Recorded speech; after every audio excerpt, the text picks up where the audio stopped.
Good morning to all of you. Retailing Management, Unit 2. The next topic is Concept of Principle of Merchandising. એટલે કે જ્યારે તમારે ગુડ્સનું retail selling કરવું હોય તો કયા કયા પ્રિન્સિપલ્સ તમારે ફોલો કરવા પડે as a merchandiser, as a retailer, કયા કયા પ્રિન્સિપલને તમે ધ્યાનમાં રાખીને ફોલો કરશો. તો આમાં ટોટલ 5 પ્રિન્સિપલ આપેલા છે. ફર્સ્ટ પ્રિન્સિપલ છે અન્ડરસ્ટેન્ડ ધ ટાર્ગેટ માર્કેટ. એક રિટેલર તરીકે તમારે કયા પ્રકારના કસ્ટમર, કયા પ્રકારનું તમારો ઓબ્જેક્ટિવ છે, કયા પ્રકારનું માર્કેટ તમારે અચીવ કરવું છે એ તમારે ધ્યાનમાં રાખીને તમારે તમારો રિટેલ બિઝનેસને ફોલોઅપ કરવો જોઈએ, જેને કહેવાય understand the target market. Next છે build the merchandise plan one store at a time. એટલે કે જ્યારે તમે પ્રોડક્ટ, ગુડ્સ અને સર્વિસીસનું સેલિંગ કરવાનો પ્લાન બનાવો તો એવો પ્લાન બિલ્ડ કરો કે one store at a time, કોઈ એક પર્ટિક્યુલર સ્ટોરની અંદર તમારી જે પર્ટિક્યુલર પ્રોડક્ટ છે એ પ્રોડક્ટનું તમે એનું સેલિંગ કરી શકો. એટલીસ્ટ આજે જ્યારે લાર્જ રિટેલર તમે હોય, લાર્જ બેઝ રિટેલર હોય તો એટલીસ્ટ તમારું ભલે સેન્ટ્રલાઇઝ કે ડિસેન્ટ્રલાઇઝ, તો એ સેન્ટ્રલાઇઝ સિસ્ટમ તમે રાખી હોય અથવા તો ડિસેન્ટ્રલાઇઝ સિસ્ટમ રાખી હોય બાયની, પણ એટલીસ્ટ એ વન સ્ટોરની અંદર તો તમારી પ્રોડક્ટ, તમારો જે ઓબ્જેક્ટિવ છે કે પર્ટિક્યુલર પ્રોડક્ટનું સેલિંગ થવું જોઈએ તો એ તમારે કરવું જોઈએ. અને એ પ્રમાણેનો પ્લાન તમે એસ્ટાબ્લિશ કરો, જેને કહેવાય build the merchandise plan one store at a time. કોઈ એક ચોક્કસ સમયે એક જ પ્રકારની વસ્તુ તમારા દરેક સ્ટોરની અંદર તમને જોવા મળે. બરાબર છે. નેક્સ્ટ છે buy what your customer want, not what you want. બરાબર છે. એક મર્કેન્ડાઇઝર તરીકે તમને, એક સેલ્સ રિટેલર તરીકે તમને એવું ખબર હોવી જોઈએ કે તમારા કસ્ટમર તમારી પાસે શું એક્સપેક્ટેશન રાખે છે, નહીં કે તમે તમારા કસ્ટમર પાસે શું એક્સપેક્ટેશન રાખો છો. That means in this principle, as a retailer you have must understand your customer. That means customer choice, preference, need, satisfaction, આ બધી વસ્તુનું બાઇંગ બિહેવિયર, આ બધી જ વસ્તુનું રિટેલર તરીકે તમને નોલેજ હોવું જોઈએ. એને કહેવાય buy what your customer want, not what you want. તમે શું ઈચ્છો છો એ મહત્વનું નથી, તમારો કસ્ટમર તમારી પાસેથી શું એક્સપેક્ટેશન રાખે છે તે મહત્વનું છે. નેક્સ્ટ છે બિલ્ડ ધ રાઇટ એશ્યોરમેન્ટ. એશ્યોરમેન્ટ એટલે જે અલગ અલગ પ્રકારની વસ્તુ, કે આજે ઘણા બધા પ્રકારની પ્રોડક્ટ તમારા કસ્ટમરની નીડ પ્રમાણે ઘણા બધા પ્રકારની પ્રોડક્ટ માર્કેટની અંદર અવેલેબલ હોય છે, પણ તમે એવી વસ્તુનું એશ્યોરમેન્ટ કરો, એવી જ વસ્તુ તમારા રિટેલ શોપની અંદર, તમારા બિઝનેસની અંદર એવી વસ્તુ એસ્ટાબ્લિશ કરો, એવી વસ્તુનું કલેક્શન કરો કે જે તમારા કસ્ટમરને રાઇટ ચોઇસ આપી શકે. કસ્ટમર ઇમિડિયેટલી તમારી ચોઇસના બેઝ ઉપર કસ્ટમર એ ચોઇસને એક્સેપ્ટ કરી શકે એવા પ્રકારની એશ્યોરમેન્ટ, એવા પ્રકારની વસ્તુ તમારી પાસે હોવી જોઈએ. દેટ મીન્સ કસ્ટમરને ગમે એવી વસ્તુ તમારા સ્ટોરની અંદર ઉપલબ્ધ હોવી જોઈએ, અવેલેબલ હોવી જોઈએ, નહીં કે એવી પ્રોડક્ટ કે જે કસ્ટમર મેજોરિટી રિજેક્ટ કરે. એને કહેવાય build the right assortment. And next છે બી કન્સિસ્ટન્ટ. બી કન્સિસ્ટન્ટ એટલે કે જે પ્રોડક્ટ તમારા કસ્ટમરની નીડ સેટિસ્ફાય કરે છે, કસ્ટમર જે લાઇક કરે છે પ્રોડક્ટ, એ પ્રકારની ગુડ્સ અને સર્વિસીસ, પછી એ પ્રાઇસ બેઝ પર હોય, ક્વોલિટી બેઝ પર હોય, ડિફરન્ટ આસ્પેક્ટ ઓફ ધ પ્રોડક્ટના બેઝ ઉપર હોય, તો એ વસ્તુ તમારા બિઝનેસની અંદર કોન્સ્ટન્ટ રહેવી જોઈએ, એ રેગ્યુલર બેઝ ઉપર અવેલેબલ હોવી જોઈએ. એને કહેવાય બી કન્સિસ્ટન્ટ. અને last offer value, next offer value.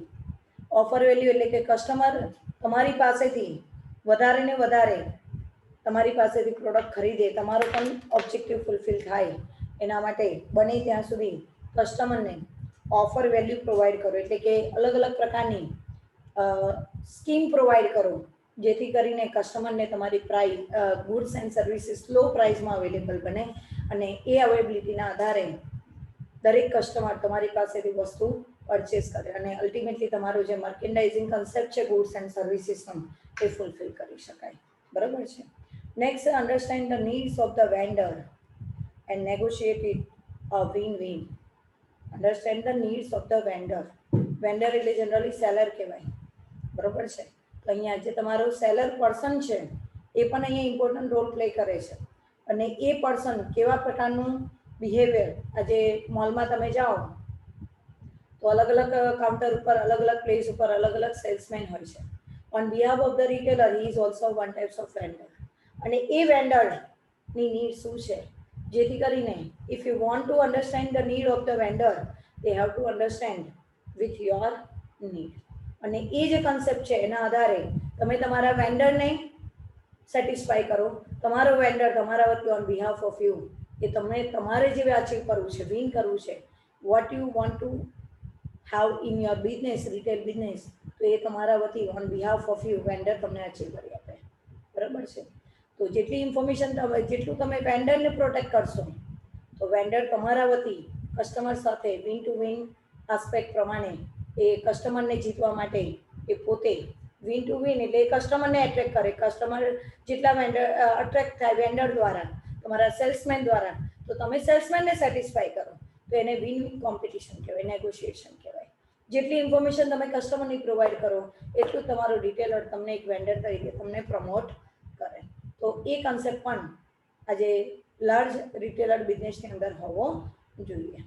Next છે શેર ઇન્ફોર્મેશન.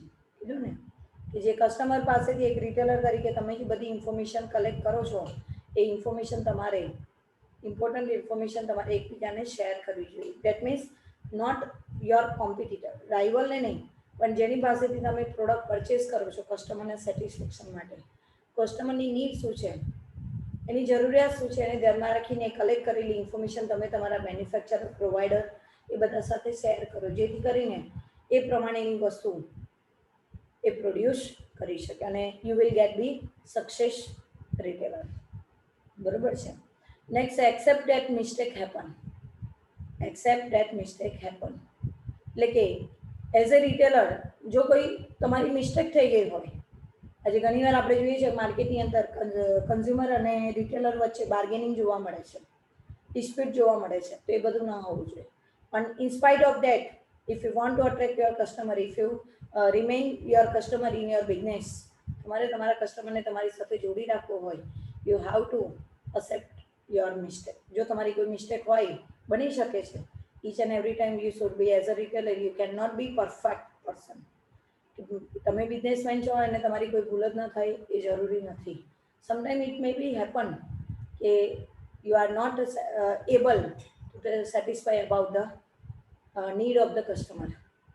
અને એ જે કોન્ફિડન્સથી તમારી પાસેથી ગુડ્સ અને સર્વિસીસ તમે પ્રોવાઈડ કરી હોય, it may not be satisfy their need, so they have to make disappoint, they have to make a complaint, so you have to accept at that time your mistakes.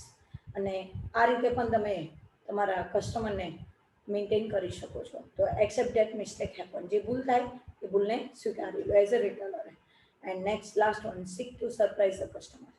અને ઘણીવાર કસ્ટમરને surprise થાય એટલે કે કસ્ટમરની જે expectation હોય તમારી પાસે એઝ અ રિટેલર તરીકે, એના કરતાં વધારે ક્વોલિટી બેઝ, લો પ્રાઇસ બેઝ, વધારે બેનિફિટ સર્વિસીસ ફોર્મમાં તમે તમારા કસ્ટમરને શોકિંગ ફોર્મમાં એટલે કે સરપ્રાઇઝ ફોર્મમાં પ્રોવાઈડ કરો.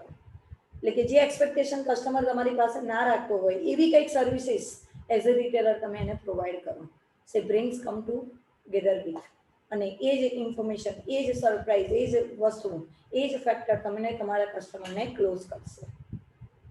So bye following these 10 types of principles, we have to follow the goods and services marketing system. કે ગુડ્સ હોય કે સર્વિસ હોય એ તમારે જો સેલિંગ કરવું હોય તો કેવી રીતે તમે ઇઝીલી કરી શકો, એના 10 પ્રિન્સિપલ તમને આપેલા છે મર્કેન્ડાઇઝિંગના. તો શું કહે છે જો, drawing upon the basic 5 rights of the merchandising. Total અહીંયા તમને 10 પ્રિન્સિપલ આપ્યા, પણ એમાંથી મેઇન બેઝિકલી 5 પ્રિન્સિપલ છે. The basic principle around which the function of merchandising needs to revolve are, અને સમયની સાથે by the changing of time, by the passing of time, જેમ જેમ સમય પસાર થતો ગયો, બદલાતો ગયો, તેમ તેમ એના પ્રિન્સિપલ્સને તમારે કસ્ટમરના બેઝ ઉપર તમારે એને ચેન્જ કરવા પડે, એને રિવોલ્વ કરવા પડે, એટલે કે એમાં ટાઈમ ટુ ટાઈમ તમારે સુધારા કરવા પડે, અને એ સુધારાના ભાગ સ્વરૂપે એટલે કે શું કહેવા માંગે છે, બેઝિકલી જોવા જાવ તો શરૂઆતમાં માર્કેટાઇઝિંગ સિસ્ટમના 5 જ પ્રિન્સિપલ હતા, બટ જેમ જેમ નીડ ઊભી થઈ, જેમ જેમ જરૂરિયાતો ઊભી થાય છે, તેમ તેમ એને ધ્યાનમાં રાખીને એને રિવોલ્વ કરવામાં આવ્યા, ચેન્જીસ કરવામાં આવ્યા, અને હાલના સમયમાં તમને 10 પ્રિન્સિપલ એને ફોલો કરવામાં આવે છે. તો ફર્સ્ટ પોઈન્ટ છે understand the target market. The retailer exist for the customer. The retailer exist for the customer. Generally retailer બિઝનેસમેનની જરૂર કોના માટે છે? કસ્ટમર માટે જ છે ને. કસ્ટમરને જો બધી સર્વિસીસ ડાયરેક્ટ મળી જતી હોય મેન્યુફેક્ચર પાસેથી, તો તે should not have need any retailers. તો રિટેલરની કોઈ જરૂર રહેતી નથી. તો retailer basically created for customer. Retailer બિઝનેસમેનની જરૂરિયાત કસ્ટમર માટે જ છે, કસ્ટમરને સેટિસ્ફાય કરવા માટે જ એનો ઉપયોગ કરવામાં આવે છે. The products retail in the store should be reflection of the customers needs and wants.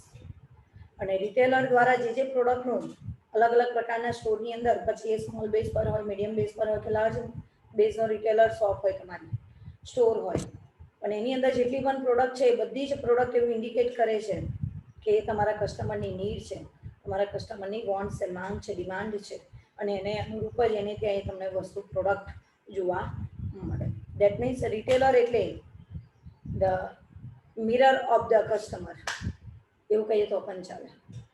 કે રિટેલર એ કોણ છે? તો કે કસ્ટમરને જાણવાનો, ઓળખવા માટેનો અરીસો એ છે રિટેલર. કારણ કે એની પાસે એ જ વસ્તુ હશે જે કસ્ટમર હંમેશા એની પાસેથી ડિમાન્ડ કરતો હશે. The first step toward this would be the ability to understand. અને જો તમે આ સ્ટેપ ફોલો કરો છો તો તમને 2 વસ્તુ જાણવા મળે છે, અને એના આધારે તમારું ટાર્ગેટ માર્કેટ એક રિટેલર તરીકે તમે અચીવ કરી શકો. પહેલું છે who are the actual customer. તમારા એકચ્યુઅલ કસ્ટમર કોણ છે? કારણ કે આજે ઘણીવાર તમે જુઓ તો રિટેલ સ્ટોરની અંદર ઘણા કસ્ટમર એવા પણ હોય છે જે just they have to visited your store only for the seeking of things. વસ્તુઓને જાણવા માટે આવતા હોય છે, not for the purchase. But some customers are really purchase the goods and services. ખરીદવાવાળા અને જોવાવાળા બંને અલગ અલગ હોય. તો જો તમે આ રીતે ફર્સ્ટ સ્ટેપ પ્રિન્સિપલ ફોલો કરશો, અન્ડરસ્ટેન્ડ ધ ટાર્ગેટ માર્કેટ, તો ત્યાં આગળ આ પ્રિન્સિપલ દ્વારા એકચ્યુઅલી એઝ અ રિટેલર તમે એવું જાણી શકશો કે તમારા એકચ્યુઅલ કસ્ટમર કેટલા છે. આજે તમને ખબર છે કે ડીમાર્ટમાં કે મોલમાં જાઓ, આજે આઇનોક્સમાં જાઓ, સોરી ઇનોર્બિટમાં જાઓ, તમે ઈવામાં જાઓ, તો એ મોલ છે અને એની અંદર ઘણા બધા અલગ અલગ પ્રકારના રિટેલર્સની અલગ અલગ બેઝ ઉપર દુકાનો હોય છે. ડીમાર્ટમાં તેવું નથી હોતું, યુ નો ડેટ, તમે ગયેલા હશો.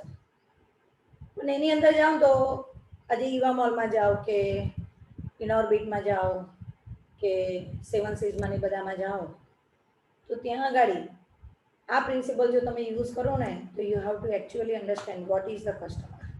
તમારો રિયલ કસ્ટમર કોણ છે તમને ખબર પડે.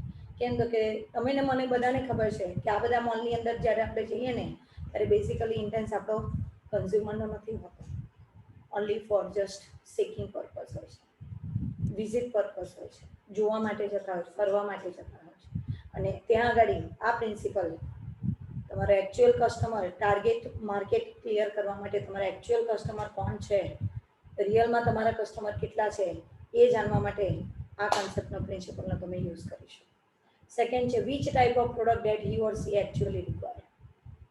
અને આ પ્રિન્સિપલ દ્વારા એઝ એ કસ્ટમર, જે એકચ્યુઅલ કસ્ટમર છે એ એકચ્યુઅલ કસ્ટમરની એક્ઝેક્ટ નીડ શું છે, બરોબર છે, કેવી ક્વોલિટીવાળી વસ્તુ, કયા પ્રોડક્ટની એ ડિમાન્ડ કરવા જઈ રહ્યા છે, એ બધી બાબતનો તમને એના પરથી પણ ખ્યાલ આવશે. બરોબર છે, ઓકે. નેક્સ્ટ છે build the merchandise plan one store at a time. Each store is a different. મેં તમને હમણાં જે સ્ટોર કીધા, મોલ કીધા, બધા એકબીજાથી ડિફરન્ટ છે. બધા રિટેલર્સ છે, બધા જ મર્કેન્ડાઇઝિંગ પ્રોસેસ છે, બધા જ પ્રોડક્ટનું સેલિંગ કરવા માટે માંગે છે, but each store are different and the customer visiting each store are also different. અને આ દરેક કસ્ટમરમાં પણ, આ દરેક સ્ટોરની અંદર જનારા કસ્ટમર પણ અલગ અલગ પ્રકારના હોય છે. Just for your kind information, કે આજે ડીમાર્ટમાં જનારા કસ્ટમર અને ઇનોર્બિટ ને ઈવામાં જનારા કસ્ટમરમાં ક્વોલિટી વાઇઝ ઘણો બધો ડિફરન્સ હોય છે. હાઈ ક્લાસ પીપલ હોય, સોસાયટી પીપલ હોય, પ્રેસ્ટિજિયસ પ્રોફેશનલ પીપલ હોય, અને ત્યાં તમે જાઓ તો એક સામાન્ય ડીમાર્ટની કમ્પેરિઝનમાં ત્યાં આગળ ડીમાર્ટમાં પણ ઘણી બધી હોમ રિક્વાયરમેન્ટની પ્રોડક્ટ હોય છે, નથી હોતી એવું નથી. એમાં પણ ક્લોથથી માંડીને દરેક વસ્તુ, કપડાથી શૂઝથી માંડીને બધી જ વસ્તુ હોય છે. એ જ વસ્તુઓ તમને મોલમાં જાઓ આ બધા એમાં પણ હોય છે, એની શોપ બેઝ પર હોય છે.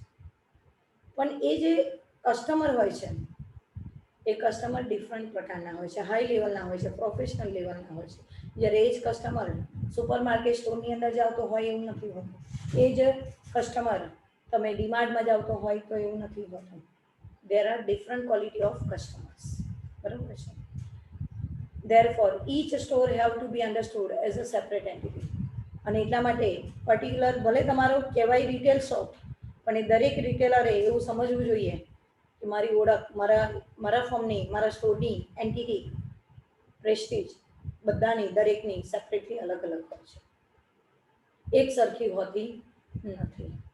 While the merchandising plan is a built for the company as a whole, અને જ્યારે તમે કોઈ એક આખી કંપની માટે સેલિંગ પ્લાન તમે તૈયાર કરો, પ્રિપેર કરો, there has to be taken into account peculiarities different about each store and region. અને એક જ્યારે કંપની તરીકે તમે કોઈ પર્ટિક્યુલર પ્રોડક્ટ બનાવતા હોય, પણ એ પ્રોડક્ટનું સેલિંગ કરતી વખતે જ્યારે એનો પ્લાન બનાવો ને ત્યારે આ બધા સ્ટોરની જે પિક્યુલારિટીઝ છે, એનું ડિફરન્સિએશન છે, એક દરેક સ્ટોરની, રિટેલ સ્ટોરની જે અલગ અલગ એન્ટિટી છે એ તમારે ધ્યાનમાં રાખવી પડે. અને એ જ વસ્તુ હું તમને કહું, આજે ઇનોર્બિટમાં બિગ બાજાર છે. બિગ બાજારની અંદર પણ તમે જાઓ તો કોસ્મેટિક બેઝની પ્રોડક્ટ મળે છે, ગ્રોસરીની પ્રોડક્ટ પણ મળે છે. પણ ત્યાંની પ્રોડક્ટ તમે જુઓ કે શેમ્પૂ ને બધા તમે ત્યાં જોવા જાઓ બિગ બજારમાં, જે મેં તમને કીધું ઇનોર્બિટમાં જજો કોઈક દિવસ ફરવા જાઓ ત્યારે, કે ઇનોર્બિટની અંદર તમારું જે બિગ બાજાર છે ને એની અંદર તમે શેમ્પૂ, સાબુ ને બધાની બ્રાન્ડ જુઓ ને તો મોસ્ટલી ત્યાં આગળ અલગ હાઈ ક્વોલિટીવાળી બ્રાન્ડ તમને જોવા મળે. એ જ વસ્તુ કદાચ તમે ડીમાર્ટમાં જાઓ તો ત્યાં પણ તમને શેમ્પૂ, સાબુ બધું જ મૂકેલું હોય છે, પણ તમે એની ક્વોલિટી જુઓ ને તો તમને ખ્યાલ આવે કે એઝ કમ્પેર ટુ પેલા મોલ કરતાં બિગ બાજારની કમ્પેરિઝનમાં ત્યાં આગળ ક્વોલિટીમાં અને પ્રોડક્ટની અંદર કહેવાય સાબુ કે શેમ્પૂ, બરાબર છે, તો એવું તમને ડિફરન્સ જોવા મળે. ડિફરન્ટ પ્રકારની વેરાયટી ત્યાં જોવા મળે, કોઈક અલગ બેઝ પર એમના સ્ટાન્ડર્ડ લેવલ ઉપર તમને એ વસ્તુ પ્રોડક્ટ ત્યાં જોવા મળે, જે ડીમાર્ટની અંદર કે સુપર માર્કેટની અંદર તમને જોવા ના મળે. કેમ? તો કે દેર હેવ અ સેપરેટ એન્ટિટી. તો એક પ્રોડ્યુસર તરીકે, એક કંપની તરીકે જ્યારે તમે કોઈ એક જ પ્રોડક્ટ બનાવો છો, પણ એ પ્રોડક્ટનું સેલિંગ કરતી વખતે, અલગ અલગ રિટેલરને સેલિંગ કરતી વખતે તમારે એ પર્ટિક્યુલર રિટેલરની એન્ટિટી કેવી છે, બરાબર છે, એ રિટેલરનું ફોર્મ કેવું છે એને તમારે ધ્યાનમાં લેવું જોઈએ. અને એટલા માટે અહીંયા કીધું છે one store at a time. કોઈ એક સ્ટોરની, કોઈ એક રિટેલરની રિક્વાયરમેન્ટને ધ્યાનમાં રાખીને કંપની પોતાનું પ્રોડક્શન કરવું જોઈએ. કેમ કે એક જ પ્રોડક્ટ દ્વારા એક સરખી ક્વોલિટી, પ્રાઇસ અને એના દ્વારા તો બધા જ કસ્ટમરની તમે કંઈ નીડ સેટિસ્ફાઈ કરી શકવાના નથી. કેમ તો કે આજે સિટી એરિયાના રિટેલર, એની પાસે આવતા કસ્ટમર, વિલેજ એરિયાના રિટેલર પાસે આવતા કસ્ટમર, બંનેમાં ડિફરન્સ હોય છે, બરાબર છે. ઓકે, નેક્સ્ટ છે buy what you customer want, not what you want. Buy what you customer want. એક રિટેલર તરીકે જ્યારે તમે તમારા ગુડ્સની પરચેસ કરવા જાઓ, ખરીદી કરવા જાઓ, તો તમારા કસ્ટમરની નીડને ધ્યાનમાં રાખીને તમે ગુડ્સ બાય કરો, નહીં કે તમને જેમાં પ્રોફિટ મળતો હોય, તમારો ઓબ્જેક્ટિવ ફૂલફિલ થતો હોય રિટેલર તરીકે, તમને બેનિફિટ મળતો હોય, તમને ઓફર મળતી હોય, તો એના આધારે ગુડ્સ પરચેસ ના કરો. એટલે અહીંયા પ્રિન્સિપલ આપે છે buy what your customer want, not what you want. The buyer is the representative of the customer. Buyer is the representative of the customer, consumers, and so buyer has to remember that. એક retailer તરીકે જ્યારે તમે બાયર તરીકે manufacturer પાસે વસ્તુ ખરીદવા જાઓ ને ત્યારે તમારે યાદ રાખવું જોઈએ. શું યાદ રાખશો? Underline the choice and taste of the target market. જે આગળ પહેલા પોઈન્ટની અંદર, પહેલા પ્રિન્સિપલની અંદર તમારા જે ટાર્ગેટ માર્કેટના કન્ઝ્યુમર છે, કસ્ટમર છે, જે તમે સર્વે કર્યો છે કે એમની ચોઇસ કેવી છે, એમની પ્રેફરન્સ કેવું છે, કયા પ્રકારની પ્રોડક્ટની એમની રિક્વાયરમેન્ટ છે, એ બધી વસ્તુનું જ્યારે તમે બાઇંગ કરો એક રિટેલર તરીકે ગુડ્સ અને સર્વિસીસનું, ત્યારે એ બધી બાબતોનું તમારે ધ્યાન રાખવું પડે. Target market may be very different from his or her, બરાબર છે. The buyer therefore needs to offer what the consumer will want rather than what he or she like. તમને ગમે છે એક રિટેલર તરીકે તમને ગમે છે એ વસ્તુ તમારે કસ્ટમરને પ્રોવાઈડ નથી કરવાની, પણ તમારા કન્ઝ્યુમરને શું ગમે છે, કન્ઝ્યુમરની નીડ શું છે, કન્ઝ્યુમરની જરૂરિયાત શું છે, એને ધ્યાનમાં રાખીને તમે એને પ્રોડક્ટ પ્રોવાઈડ કરો. ઓકે, નેક્સ્ટ છે બિલ્ડ ધ રાઇટ એસોર્ટમેન્ટ. યોગ્ય પસંદગી કરીને તમારા કસ્ટમરને ચોઈસ આપો. The consumer is always looking for choice at the time of buying most of product. એટલે કે જ્યારે કન્ઝ્યુમર તમારી પાસે તમારા સ્ટોરની અંદર વસ્તુ ખરીદવામાં આવે ને ત્યારે એ પર્ટિક્યુલર જે ગુડ્સ અને સર્વિસ પરચેસ કરવા આવે છે ત્યારે કોઈ એક વસ્તુ નહીં, એમાં મેક્સિમમ ચોઈસ એને મળે એવો તમારો પ્રયત્ન હોવો જોઈએ. ફોર એક્ઝામ્પલ, આજે હું કહું કે તમે ઇલેક્ટ્રોનિક્સના શોરૂમમાં જાઓ, એક રિટેલર તરીકે, તમે ડીલર તરીકે તમે કોઈ એક કંપનીની પ્રોડક્ટનું ભલે તમે સેલિંગ કરો છો, પણ એની અંદર અલગ અલગ પ્રકારની સાઇઝ બેઝ, કલર બેઝ, બરાબર છે, પ્રાઇસ રેન્કિંગ બેઝ ઉપર એની પાસે ચોઈસ અવેલેબલ હોવી જોઈએ. પછી હું એસી ખરીદવા જાઉં ને એસીમાં કે ના ભાઈ એલજીનું એટલું જ છે, અને સાઇઝ વાઇઝ કે ના ભાઈ આટલા ટનનું જ મળે, 2 ટનનું 5 ટનનું જ છે, એથી વધારે નથી મારી પાસે, તો કસ્ટમરને ચોઈસ નહીં મળે. તો એ અહીંયા કહે છે એસોર્ટમેન્ટનો મતલબ શું કહેવા માંગે છે કે જ્યારે તમે બાઇંગ કરો છો રિટેલર તરીકે તો એની સાથે સાથે કસ્ટમરને મેક્સિમમ ચોઈસ આપી શકાય, બરાબર છે, એ પણ તમારે ધ્યાનમાં રાખવું જોઈએ. A wide assortment of the right kind of goods goes on building consumer loyalty towards the brand. અને જેટલી તમે બેસ્ટ રાઇટ ચોઈસ આપશો, બરાબર છે, રાઇટ કાઇન્ડ્સ ઓફ ગુડ્સની તમે સિલેક્શન કરીને કસ્ટમરને વધારે ને વધારે ચોઈસ આપશો તો એના દ્વારા તમારે કન્ઝ્યુમર તમારા પ્રત્યે વધારે લોયલ બનશે, તમારી બ્રાન્ડ પ્રત્યે લોયલ બનશે. એટલે કે વારંવાર કસ્ટમર તમારી પાસેથી જે વસ્તુ ખરીદવા માટે આવશે, because you have two satisfy that brand need. એને જે બ્રાન્ડની વસ્તુ જોઈએ છે એ વસ્તુ તમારા દ્વારા સેટિસ્ફાઈ થાય છે, એને જે ચોઈસ જોઈએ છે એ ચોઈસ તમે પ્રોવાઈડ કરો છો, અને એટલે કન્ઝ્યુમર તમારી પાસે again and again product purchase કરવા માટે આવશે. નેક્સ્ટ છે be consistent. When building a range of products for the consumer, એટલે કે જ્યારે તમે કન્ઝ્યુમર માટે પ્રોડક્ટને અલગ અલગ રેન્જનું એક માળખું ઊભું કરો છો, it is a necessary two answer consistency across all product offering. એટલે કે એકવાર તમે માની લો કે તમે ડિમાન્ડની અંદર સમજો કે ડિમાન્ડની અંદર તમે શરૂઆતમાં જ્યારે એનું ઓપનિંગ થયું ત્યારે બધી જ પ્રકારની પ્રોડક્ટ તમે મૂકી, બરાબર છે, પણ ફરી જ્યારે કસ્ટમર આફ્ટર 1 મંથ, 6 મંથ કે 2 મંથ કે 15 ડેઝ ફરી જ્યારે કસ્ટમર તમારી એ પ્રોડક્ટને ધ્યાનમાં રાખીને ફરીથી તમારા સ્ટોરની અંદર પરચેસ કરવા આવે ત્યારે એ વસ્તુ એમાંથી 50% ચોઈસ એને મળે જ નહીં, 50% રેન્જ અવેલેબલ જ ના હોય, એની જરૂરિયાતવાળી વસ્તુ જ એને ના મળતી હોય, તો બટ નેચરલી છે કે કસ્ટમર થર્ડ ટાઈમ તમારી પાસે નહીં આવે. તો એના માટે તમારે શું કરવું પડે તો કે એક રિટેલર તરીકે તમારે કન્સિસ્ટન્સી મેન્ટેન કરવી પડે. એટલે કે જે ચોઈસ તમે પહેલાં કસ્ટમરને આપી હતી એ જ ચોઈસ કન્ટિન્યુઅસલી જ્યારે પણ કસ્ટમર ફરી તમારી શોપ પર આવે ત્યારે એ ચોઈસ એને મળવી જોઈએ, એ ગુડ્સ અને એ સર્વિસીસ એને ફરી મળવા જોઈએ. પછી આ વન ટાઈમ તમે સેટિસ્ફાઈડ કરો ને ફરી નેક્સ્ટ ટાઈમ એવરી ટાઈમ જ્યારે પણ આવે ત્યારે અવેબિલિટી ના હોય એટલે કસ્ટમર જજ કરીને કે આ જગ્યાએ મારી નહીં સેટિસ્ફાઈ થતી નથી, તો એવું ના બનવું જોઈએ. પ્રોડક્ટની કન્સિસ્ટન્સી હોવી જોઈએ. Consistency is a required not only in the choice of product offer, બરાબર છે. કન્સિસ્ટન્સી એટલે એનો મતલબ એવો નથી કે ખાલી તમે એને સિલેક્શનમાં આપો, પ્રોડક્ટના સિલેક્શનમાં ચોઈસ આપો, but also in terms of their quality. Quality પણ એવી ને એવી જ મળવી જોઈએ. ખાલી ક્વોન્ટિટી પોઈન્ટ ઓફ વ્યૂ આપી દો એવું નહીં, જથ્થો મળી ગયો એવું નહીં, ક્વોલિટી પણ એવી ને એવી જ મેન્ટેન થવી જોઈએ. This follow from the principle that a retailer cannot be everything for everybody. તો બીજી બાજુ એવું પણ કહેવાય છે કે જો આ પ્રિન્સિપલ ક્વોલિટી બેઝ ઉપર પણ જવા જાય, ક્વોલિટી પણ મેન્ટેન કરવા જાય તો ઘણીવાર દરેક રિટેલર દરેક કસ્ટમરની બધી જ નીડ સેટિસ્ફાઈ કરી શકતા નથી, અને એટલા જ માટે તો એ પોતે ચોઇસ ઓફ પ્રોડક્ટ આપે છે જેથી કરીને મેક્સિમમ કસ્ટમરની એ નીડને સેટિસ્ફાઈ કરી શકે એસોર્ટમેન્ટ દ્વારા.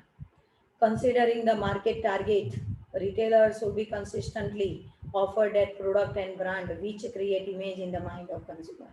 અને જ્યારે આ કન્સિસ્ટન્સી તમે મેન્ટેન કરો તો એક રિટેલર તરીકે તમારે એવી પ્રોડક્ટ ક્રિએટ કરવી જોઈએ, એવી પ્રોડક્ટની કન્સિસ્ટન્સી રાખવી જોઈએ જે ઓલવેઝ કન્ઝ્યુમરના માઇન્ડમાં તમારી પ્રોડક્ટની, તમારી ગુડ્સ અને સર્વિસીસને એક ડિફરન્ટ ઇમેજ ક્રિએટ કરે, પોઝિટિવ ઇમેજ ક્રિએટ કરે કે ના ભાઈ અહીંયાથી પ્રોડક્ટ ખરીદે છે તો તમને સારી જ પ્રોડક્ટ મળે છે. એટલે ક્વોલિટી અને ક્વોન્ટિટી બંનેની ઇમેજ ક્રિએટ કરે કસ્ટમરના માઇન્ડમાં, એવી ચોઇસ, એવી કન્સિસ્ટન્સી રિટેલરે મેન્ટેન કરવી પડે. બરાબર છે. નેક્સ્ટ છે offer value. The consumer's decision to buy a product is not always governed by the price alone. એટલે કન્ઝ્યુમરનું હંમેશા ખરીદી માટેનો નિર્ણય એ ખાલી તમારી કિંમત ઉપર જ આધાર રાખતો નથી. કિંમતને ધ્યાનમાં રાખીને દરેક કન્ઝ્યુમર તમારી પ્રોડક્ટ ખરીદે છે એવું નથી હોતું. Low price may not always be factor favouring sales. હંમેશ માટે ઓછી કિંમતે વેચાણ કરવું એ જ પરિબળ અસર કરે છે સેલિંગ માટે, એવું નથી. એટલે મેં ઘણીવાર કદાચ તમને પેલું કીધું હતું, માર્કેટિંગ મેનેજમેન્ટનો સબ્જેક્ટ ચલાવ્યો ત્યારે એમાં કીધું હતું કે માર્કેટની અંદર 20-20 રૂપિયાવાળી વસ્તુઓ મળે ને એના પણ સ્ટોર ચાલે છે. તો પ્રાઇસ તો ઓછી છે, પણ આજે તમે શરૂઆતમાં કદાચ તમને ત્યાં કસ્ટમરનું ક્રાઉડ જોવા મળે, પછી after some period of time તમે જોવા જાઓ તો ત્યાં સેલિંગ બંધ થઈ જાય. તો હંમેશા માટે લો પ્રાઇસ હોય તો સેલિંગ વધે એવું હંમેશા સાચું હોતું નથી. એ તમારા સેલ્સને વધારે, it's not real. Retailer is always seeking value in purchase made. બરાબર છે. એક રિટેલર તરીકે જો તમારે તમારી ખરીદી માટે તમારી વેલ્યુ ક્રિએટ કરવી, એટલે કસ્ટમરને in the eyes of customer તમારે તમારી વેલ્યુ ક્રિએટ કરવી હોય, because the perception of value that the product provides eventually influence the consumer decisions.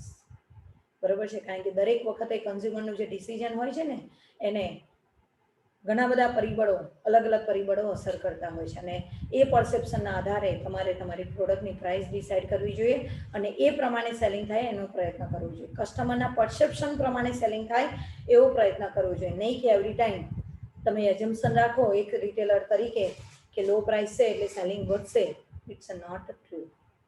અને એના માટે તમારે અલગ અલગ પ્રોડક્ટ ઉપર શું કરવી જોઈએ? ઓફર વેલ્યુ ક્રિએટ કરવી જોઈએ. નહીં કે ઓલવેઝ એક પ્રોડક્ટ ઉપર હંમેશા કોન્સ્ટન્ટ ઓફર વેલ્યુ પ્રોવાઈડ કરો. બરાબર છે. એટલે આજે ઘણી વાર નહીં, તમે રેડીમેડ ગાર્મેન્ટ્સ બરોડા સિટીની અંદર તમે અમુક બ્રાન્ડેડ દુકાનોમાં જાઓ ને, તમે એવું કહો કે ડિસ્કાઉન્ટ આપજો, રિઝનેબલ પ્રાઇસ કરજો, એટલે બિઝનેસમેન રિટેલર તરત જ કહેશે વી always gate 10% offer, 10% discount to all customer. એટલે કે અમે બધા જ કસ્ટમરને હંમેશા 10% જ વેલ્યુથી ડિસ્કાઉન્ટ આપીએ છીએ. એવું નહીં કે તમને એકલાને જ આપીએ છીએ, કે તમને ના આપીએ ને બીજાને, તમને વધારે આપીએ ને બીજાને ઓછું આપીએ, એ નહીં. કહેવાનો મતલબ કે એ એવું સમજાવવા માંગે છે કે હંમેશા અમે લો પ્રાઇસથી વેચાણ કરવાના લીધે બિઝનેસ કરીએ છીએ, એવું નથી. તો એનાથી તમારા કસ્ટમરના માઇન્ડની અંદર એની અસર અલગ ઉપજે છે. તો એ કહેવા માંગે છે offer value. Next, understand the needs of the vendor and negotiate a win-win. While vendor એટલે seller, while seller plays a key role in the entire business process, it is a necessary that a buyer understand the strength and weakness of each vendor. બરાબર છે.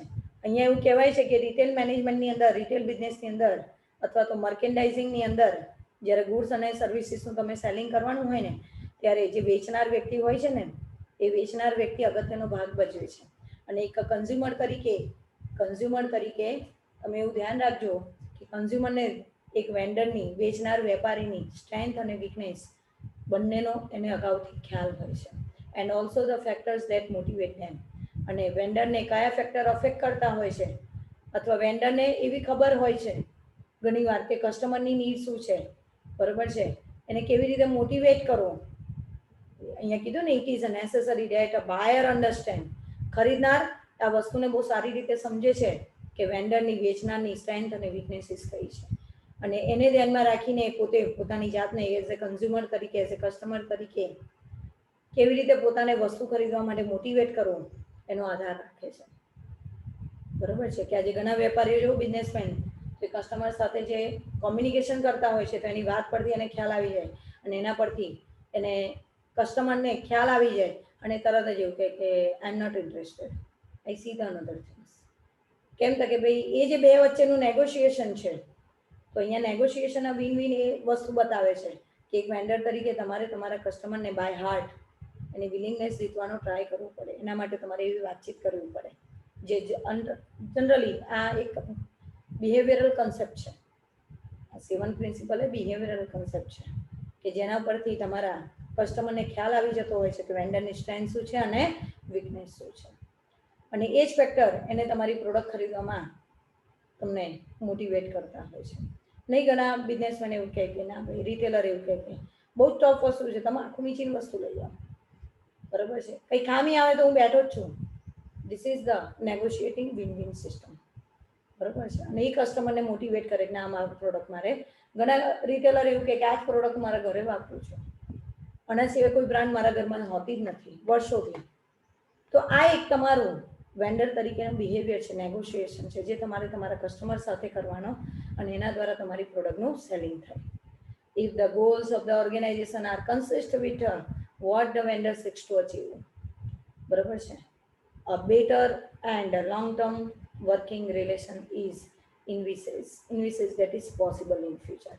અને જો આ રીતે vendor તરીકે તમારામાં આ વસ્તુની તમારામાં આવડત હોય, કન્સિસ્ટન્સી હોય, જો આ રીતે તમે હંમેશા સતત તમારો બિઝનેસ કરશો અને કસ્ટમર તરીકે કસ્ટમરને તમે સીક કરશો, એને અચીવ કરવાનો પ્રયત્ન કરશો, તો લાંબા સમય સુધી તમારો બિઝનેસ ભવિષ્યમાં ચાલ્યા જ કરશે. તમે લોંગ ટાઈમ સુધી ફ્યુચરમાં પણ તમારું પ્રોડક્ટનું સેલિંગ થયા કરશે. નેક્સ્ટ છે શેર ઇન્ફોર્મેશન. આપ્યું છે share information. Sharing information with the vendor often goes a long way in creating a sense of the responsibility and involvement among them. એટલે કે જ્યારે તમે એક વેન્ડર તરીકે વારંવાર તમારે કસ્ટમર સાથે તમે ઇન્ફોર્મેશન શેર કરશો, તો એના દ્વારા એક લાંબા સમયગાળે, જેને આપણે એક્સપિરિયન્સ કહીએ છીએ એક બિઝનેસમેન તરીકેનો, કે જેટલું તમે કોમ્યુનિકેશન તમારા કસ્ટમર સાથે ઇમ્પાર્ટ કરશો, તેમ તેમ લોંગ ટાઈમે તમારામાં એક કસ્ટમરની સેન્સ ક્રિએટ થાય છે, એક રિસ્પોન્સિબિલિટી કે તમારી કસ્ટમર પ્રત્યેની શું ફરજ છે, કસ્ટમર માટે તમારે શું કરવું જોઈએ, તમારું પોતાનું કોન્ટ્રીબ્યુશન શું હોવું જોઈએ, એ બધી બાબતોનો તમને ધીમે ધીમે ખ્યાલ આવે છે. અને એના માટે તમારે શેરિંગ ઇન્ફોર્મેશન કરવી પડે. કોની જોડે? એક રિટેલર તરીકે તમારા કસ્ટમર સાથે. ક્રુશિયલ ઇન્ફોર્મેશન, ક્રુશિયલ એટલે important information that is shared on a timely basis may even affect the long-term success or failure of a product or a range of product. અને આ જે ઇન્ફોર્મેશન છે, જે important information હોય તમારા goods અને services રિલેટેડની, એ ટાઈમ ટુ ટાઈમ તમે તમારા કસ્ટમર સાથે કેવી રીતે શેર કરો છો. જો પર્ટિક્યુલર ટાઈમે તમે તમારા કસ્ટમરને સાચવવા માટે ઇન્ફોર્મેશન શેર કરી દો પ્રોડક્ટ માટેની, બરાબર છે, અને એ ઇન્ફોર્મેશન દ્વારા જો કસ્ટમરને બેનિફિટ થાય ને, તો લોંગ ટાઈમે તમારો બિઝનેસ સક્સેસફુલ રહેશે, તમારી પ્રોડક્ટ સક્સેસફુલ રહેશે. અને ઘણીવાર જો ટાઈમ ટુ ટાઈમ કયા ટાઈમે તમારે કઈ ઇન્ફોર્મેશન તમારા કસ્ટમર સાથે તમારે શેર કરવી, એનો આઈડિયા જો તમને ના આવે ને, તો તમારી પ્રોડક્ટ, તમારું સેલિંગ, તમારું મર્કેન્ડાઇઝિંગ ફ્યુચરમાં ફેલ જવાના ચાન્સીસ રહે છે, બરાબર છે. અને એટલા માટે કયા સમયે કસ્ટમર સાથે કેવી ઇન્ફોર્મેશન શેર કરવી, એની સેન્સ, એની રિસ્પોન્સિબિલિટી તમને હોવી જોઈએ, જેને કહેવાય શેરિંગ ઇન્ફોર્મેશન. Next છે accept that mistake happen. A product or a range launched by the retailer may not always meet with the expected success. કીધું કે એક બિઝનેસમેન તરીકે, એક રિટેલર તરીકે, એક સેલર તરીકે તમે જે કંઈ અત્યાર સુધી પ્રોડક્ટ અને સર્વિસીસ આપી તમારા કસ્ટમરને, એ બધી જ વસ્તુ તમારા કસ્ટમરને બધું જ સેટિસ્ફેક્શન પ્રોવાઈડ કરે એવું જરૂરી નથી. ભલે કદાચ એ પ્રોડક્ટ તમને ઘણું અનુકૂળ આવતી હોય, તમને ગમતી હોય, પણ મે બી કે તમારા કસ્ટમરને એ સુટેબલ ના પણ હોય. When a buyer is informed that some particular merchandise, અને જ્યારે ખરીદનાર, બાયર એટલે તમારો કસ્ટમર, જ્યારે કસ્ટમર તમને તમારું ઇન્ફોર્મ કરે ને તમારા સેલિંગ વિશે, તમારા ગુડ્સ અને સર્વિસીસ માટે, has not met with the success that he was anticipated, બરાબર છે. અને જ્યારે તમારો કસ્ટમર તમને તમારી ગુડ્સ અને સર્વિસીસ માટે મળીને તમારી પ્રોડક્ટને કેવી રીતે સક્સેસ બનાવી, એના માટે તમારી સાથે કોમ્યુનિકેશન કરે, કે એન્ટિસિપેટેડ કરે, પાર્ટિસિપેશન કરે, it is essential to liquidate move the goods. અને ત્યારે એ તમને એવું કહે ને કે આ ગુડ્સ સારો નથી, કે સર્વિસીસ સારી નથી, તો એઝ એ મર્કેન્ડાઇઝર તરીકે, એઝ એ રિટેલર તરીકે તમારી ગુડ્સ અને સર્વિસીસને લીવ કરી દેવી જોઈએ. કહેતા તમારે એક્સેપ્ટ કરી લેવું જોઈએ કે હા પ્રોડક્ટ આવી છે, and open the selling space to other inventory. અને એ કસ્ટમર માટે તમારે તરત જ બીજી પ્રોડક્ટની ચોઇસ તમારે એને પ્રોવાઈડ કરવી જોઈએ, કે કોઈ વાંધો નહીં, તમે આ પ્રોડક્ટ નહીં, તમે આ પ્રોડક્ટને યુઝ કરવી જોઈએ, બીજી પ્રોડક્ટ આપો તમે તમારા કસ્ટમરને સેટિસ્ફેક્શન માટે, અને તમારી મિસ્ટેકને એક્સેપ્ટ કરી લો. Not make any argument with customer. Customer સાથે કોઈ આર્ગ્યુમેન્ટ ના કરો કે ના તમે ખોટા છો ને હું સાચો છું. તમારો કસ્ટમર જે તમને કહે છે તમારી ગુડ્સ અને સર્વિસીસ વિશે એ વસ્તુને તમે એક્સેપ્ટ કરી લો અને on the basis of that opinion you have two remove your product from your store અને એ પ્રોડક્ટને તમારા સ્ટોરમાંથી તમે દૂર કરો અને એની જગ્યાએ નવી પ્રોડક્ટ તમે એને ઓફર કરો, નવી પ્રોડક્ટની સ્પેસ આપો, નવી પ્રોડક્ટ એને પ્રોવાઈડ કરી આપો. ઓકે, એન્ડ લાસ્ટ વન છે 6 ટુ સરપ્રાઈઝ ધ કસ્ટમર. કસ્ટમરને ઘણીવાર તમે સરપ્રાઈઝ આપે એટલે કે કસ્ટમરને કોઈ એક્સ્ટ્રા બેનિફિટ મળે એવા ટ્રાય તમારે કરવા જોઈએ as a retailer. The merchandise is a what draws એટલે bring the consumer to the retail store. બરાબર છે, તમારા ગુડ્સ અને સર્વિસીસ તમારા કસ્ટમરને તમારા રિટેલ સ્ટોર સુધી લઈ આવે છે. If the merchandise in the store excite the customer, અને જે તમારા ગુડ્સ અને સર્વિસીસ છે એ તમારા કસ્ટમરને તમારા સ્ટોર સુધી લાવવા માટે જો એક્સાઇટ કરતો હોય and exceed his expectation time, અને સમયની સાથે એના જે એક્સપેક્ટેશન છે તમે જો ફૂલફિલ કરશો, કારણ કે કસ્ટમર એકવાર તો એટ્રેક્ટ થઈને આવી ગયો પણ ડે બાય ડે પછી એનું એક્સપેક્ટેશન તમારી પાસે વધશે, then such a situation will become reason for consumer to come back again to the store. બરાબર છે, અને એ જે વધારાનું એક્સપેક્ટેશન છે એ તમે ટાઈમ ટુ ટાઈમ તમારા કસ્ટમરને પ્રોવાઈડ કરતા રહો, અલગ અલગ વેમાં એ સર્વિસીસ પ્રોવાઈડ કરતા રહો એક યા બીજી રીતે, અને એ જ વસ્તુ તમારા કસ્ટમરને તમારા સુધી ફરી તમારા સ્ટોર સુધી એ કેરી કરી લાવશે, ખેંચી લાવશે. બરાબર છે, એટલે જે છેલ્લો કોન્સેપ્ટ છે 6 ટુ સરપ્રાઈઝ ધ કસ્ટમર, એ પ્રિન્સિપલ એ ટોટલી તમારા કસ્ટમરને તમારા સ્ટોર સુધી તમારા સુધી કેવી રીતે એટ્રેક્ટ કરીને લઈ આવો એના માટેનું આ પ્રિન્સિપલ આપેલો છે. ઓકે, તો ટોટલ 10 પ્રિન્સિપલ આપ્યા છે.